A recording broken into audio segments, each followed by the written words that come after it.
Padahal Rasulullah itu sudah diampuni dosanya oleh Allah. Tetapi pertanyaannya, kenapa kok beliau tidak santai gitu ya? Tapi beliau malah semakin rajin begitu. Di dalam hadis lain diriwayatkan, afala akun abdan syakura, saya itu pengen jadi hamba Allah yang bersyukur seperti itu. Maka kata orang tasawuf gitu, kata orang ahli kebatinan itu juga, ya kalau orang itu sudah menyatu dengan Allah, ya dia nggak perlu meragakan gitu ya, nggak perlu melakukan gerakan fisik.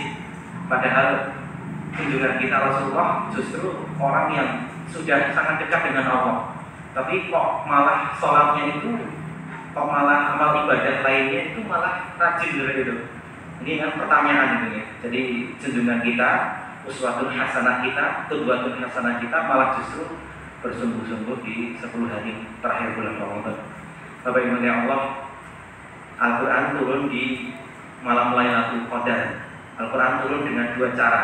Yang pertama dengan langsung dari Lauhul Mahfuz sampai ke langit dunia. Yang kedua dengan cara istidraj, dengan cara tadarruj gitu ya, dengan cara step by step seperti itu. Maka ada 2 cara. Oleh sebab itu malam Lailatul Qadar itu begitu istimewa, begitu sangat indah sekali Bapak Ibu ya Allah. Kita disuruh untuk mencari malam tersebut, malam Lailatul Qadar. Apa keistimewaannya? Yang pertama, kalau kita bisa beribadah di malam Lailatul Qadar, itu kita akan diampuni dosanya oleh Allah. Rasulullah bersabda di dalam hadis beliau, "Man qama Lailatul Qadar imanan wa ihtisaban, ghufira lahu ma taqaddama min dhanbihi." Siapa yang beramal soleh, siapa yang sholat, siapa yang qiyamul lail, siapa yang sholatul tarawih di malam Lailatul Qadar, maka Allah akan ampuni dosa-dosanya yang telah lalu. Masya Allah. Yang pertama, kalau kita bisa beribadah di malam Lailatul Qadar, itu pahalanya sangat luar biasa, akan diampuni oleh Allah dosa-dosanya. Yang kedua, Bapak Ibu ya Allah, fadilah Lailatul Qadar ini seolah-olah pahala kita itu lebih banyak, lebih panjang dari usia kita.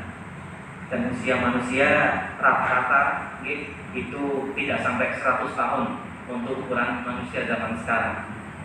Dulu umat-umat terdahulu memang panjang-panjang usianya. Kita tahu Nabi Adam ribuan tahun, kita tahu Nabi Nuh 950 tahun, kaum Tsamud, kaum Ad 450 tahun sampai 500 tahun. Sehingga Allah gulirkan sistem di dunia. Ketika dulu umat-umat terdahulu panjang usianya, dan ketika mereka itu sebagian sampai membuat rumah di dalam batu. Kenapa? Karena mereka bosan rumah dan orangnya, justru awet orangnya. Tapi untuk zaman sekarang, orang sama rumahnya mungkin awet rumahnya seperti itu. Maka Allah pergulirkan, Allah gantikan. Maka umat Islam itu memang tidak sepanjang usia umat terdahulu, tetapi dengan kita memperoleh malam Lailatul Qadar, usia kita lebih panjang dari amal kita, lebih panjang dari usia kita. Maka benarlah sallallahu alaihi wasallam, Nabi kita bersabda, "Akmaru ummati ma baina sittina ila sab'in." Usia umatku rata-rata itu 60, 70, 80, wa aqallu ma yajuzu dzalika. Kalau itu lebih, itu merupakan bonus dari Allah Subhanahu wa taala. Oleh sebab itu, Bapak Ibu, kalau kita sampai memperoleh malam Lailatul Qadar, katakanlah dalam kehidupan kita 5 kali, berarti 83 tahun kalikan 5, itu sudah ratusan tahun amal ibadah kita. Ya, kalau 1000 bulan itu kalkulasinya 83 tahun, beberapa gitu. Katakanlah 83 sampai 84 tahun seperti itu. Maka Bapak Ibu, marilah kita bersungguh-sungguh di 10 hari terakhir di bulan Ramadan. Mudah-mudahan Allah meridhai kita. Yang kedua, kalau kita bisa sholat, kalau kita bisa beramal di malam Lailatul Qadar, itu kita akan diberikan keberkahan dari Allah Subhanahu wa taala. Pertanyaannya yang sangat penting. Adalah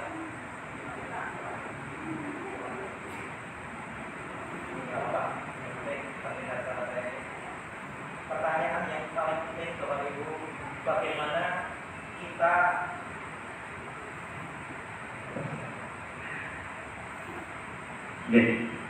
pertanyaannya adalah kiat-kiat apa atau apa tips supaya kita memperoleh Lailatul Qadar?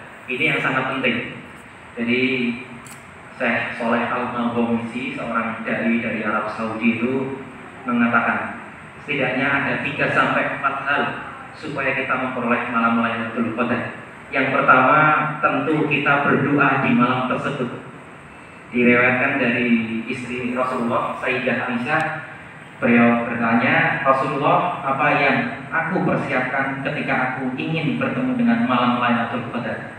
Kemudian Rasulullah mengatakan, Quli Allahumma innaka afuwun karim tuhibbul afwa fa'fu anni. Itu salah satu doa supaya kita memperoleh malam Lailatul Qadar. Paling tidak setelah tarawih kita berdoa, baik itu secara sir atau jahar, kita berdoa dalam hati kita, Allahumma innaka afuwun karim tuhibbul afwa fa'fu anni. Doa itu adalah senjatanya orang Islam, Bapak Ibu Allah. Bahkan ketika Sayyidah Aisyah pernah mengatakan bahwa sallallahu walau hatta syiyasa, artinya berdoalah kepada Allah meskipun itu dari tali sandal atau tali sepatu. Jadi kalau kita mau nali sepatu, kita itu disuruh untuk berdoa. Kalau hal yang remeh pun kita disuruh berdoa, apalagi yang penting dalam hidup kita. Ya Allah, panjangkanlah usia saya. Itu kan penting sekali. Ya Allah, tambahkanlah rezeki saya. Oleh sebab itu, kita justru disuruh untuk berdoa kepada Allah Subhanahu wa Ta'ala. Yang pertama berdoa. Yang kedua, Bapak Ibu yang Allah, kita membaca Al-Quran. Al-Quran itu turun di malam Lailatul Qadar. Ketika seorang muslim membaca Al-Quran di malam Lailatul Qadar, insya Allah ya kemungkinan akan memperoleh malam Lailatul Qadar. Inna anzalnahu fi Lailatul Qadar. Sesungguhnya kami turunkan Al-Quran dari Lauhul Mahfuz ke langit dunia itu pada malam Lailatul Qadar. Oleh sebab itu tipsnya yang kedua adalah kita membaca Al-Quran seperti itu. Masya Allah, pernah saya sampaikan bahwa kalau membaca Quran kita bertadabbur, kita tahu maknanya, itu alangkah lebih baik seperti itu. Yang ketiga, Bapak Ibu Allah, kita sholat di malam Lailatul Qadar. Sholat di sini adalah sholatul lail, qiyamul Ramadan, sholat tarawih atau sholat di sepertiga malam nanti sampai kita itu subuh. Jadi, salamun hiya hatta matla'il fajar, artinya keselamatanlah. Jadi selamat, kita dapat Lailatul Qadar dari malam sampai fajar. Fajar itu nama lain subuh. Sholat subuh itu sholat fajar. Sholat fajar itu sholat subuh, nggak ada bedanya. Jadi ketika itu malam Lailatul Qadar itu sampai subuh seperti itu. Kalau kita memperoleh malam itu, masya Allah, tenang hati kita, tentram jiwa kita, masya Allah, luar biasa. Yang berikutnya, yang terakhir adalah kita beriktikaf di malam Lailatul Qadar. Iktikaf di sini ulama mengatakan bisa 24 jam, atau kalau tidak 24 jam, 2 jam, atau 1 jam, atau kita paling tidak berdiam diri di masjid atau di musola atau di tempat ibadah yang biasanya kita sholat di situ, kita ngaji di situ, kita beramal sholat di situ. Ada tetangga saya mengatakan dari kampung, kalau iktikafnya di Gerdu, bisa nggak ya? Saya kaget juga, apa bisa gitu ya? Ya kemungkinan itu iktikaf itu di dalam Al-Quran, wa antum aqifuna fil masajid. Paling tidak kita iktikaf di masjid. Kalau tidak bisa 5 jam, ya paling 1 jam atau setengah jam atau berapapun sekuat kita, yang penting kita iktikaf. Pertanyaannya, saya terlalu sibuk mas, saya terlalu padat jadwalnya.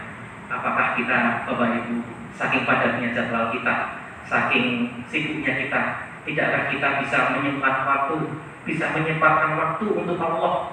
Allah berikan kita rezeki, Allah berikan kita itu kesehatan. Apa tidak bisa 1 jam, 2 jam yang kita itu beribadah kepada Allah, beramal soleh kepada Allah Subhanahu wa Ta'ala? Apa saking sibuknya seperti itu? Pertanyaannya gitu. Allah berikan semuanya ke kita, tapi tinggal baliknya kadang manusia itu tidak bisa beribadah kepada Allah Subhanahu wa Ta'ala. Maka kita bisa iktikaf mungkin 1 jam atau mungkin setengah jam juga bisa, atau paling tidak kita berdiam diri di masjid, di musola atau tempat-tempat kita itu sholat.